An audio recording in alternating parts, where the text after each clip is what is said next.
Flexibility is the name of the game. Thank you, William, and thanks to all of you for sharing for being here today and sharing your experience, your strength, your hope, and your support of recovery.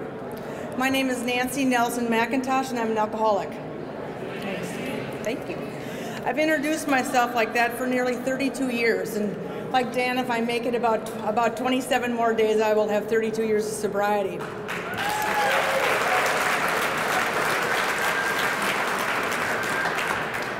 That was incomprehensible when I started my journey. I sobered up 2 days after my 21st birthday when my family and some old friends gathered together to hold an intervention. It wasn't exactly the surprise birthday party I expected. But I agreed to go into treatment because I knew in my heart that my life was a disaster on every level. I was scared. I was afraid to give up what was familiar to me, even though I knew it was dysfunctional. I was afraid of the unknown, and I was really afraid that my life would be essentially over, that it would be dull, and that I would never have fun again, because like I said, I just turned 21. So I took what would be the first of many leaps of faith, and I plunged into recovery. In treatment, I felt a strong and new connection with people who were different than me demographically, but who understood my experiences and my feelings. That solidified my initial commitment to stay sober, and I think that's one of the reasons why recovery works. I bonded with other people on both an instinctual and a practical level. I found a kindness in others and a willingness to help that I hadn't experienced before. I realized that I needed other people to find my way and to build a serene and a sober life.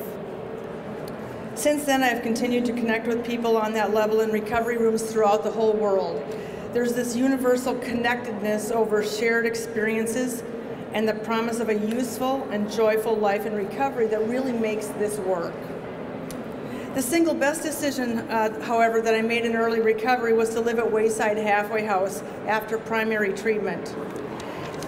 Even though I thought they were sending me to remedial treatment, and I was very nervous about the rigors of the program as well as living with 39 other women, I was more fearful of the alternatives.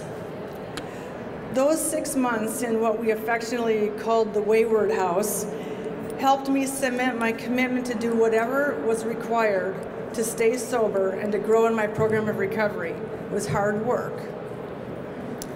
What started as compulsory meetings became the new beginnings of my social life and a great network of friends and acquaintances. 32 years later, my closest friends are women I met through Wayside, which was an unexpected gift. Step by step, or one day at a time, my life has changed dramatically. I've experienced happiness beyond imagination, and while life certainly isn't perfect, that isn't the object.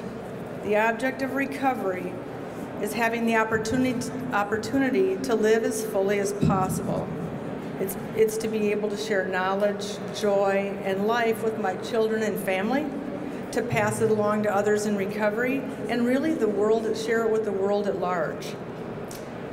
Recovery also afforded me the ability to become a more useful member of society. It's one of the goals, and to give others and to give back to others. And I joined Wayside's board 4 years ago.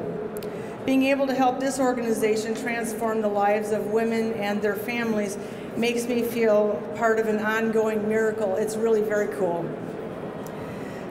I also found, as an aside, that I really had to relearn how to have fun. I mentioned that earlier, but I started to do that in Wayside too. And while I've worked very hard throughout my sobriety, having fun and enjoying life has always been a high priority. I was most grateful to find out that I could have fun while I was sober. What all of this has shown me is that we, and I mean a collective we, can rebuild our lives through recovery, have a great overall experience, and make a positive impact on others. I realized early on that this wasn't going to be a solo effort either. This may be a small world, but it's a big club, and there are many people in my life, some of whom I haven't met yet, who help make this life in recovery possible and really, truly wonderful. It's taken faith, hope, hard work, and the belief that love conquers fear to prove completely how profound a life in recovery is every day. Thank you very much, and I wish you all the very best.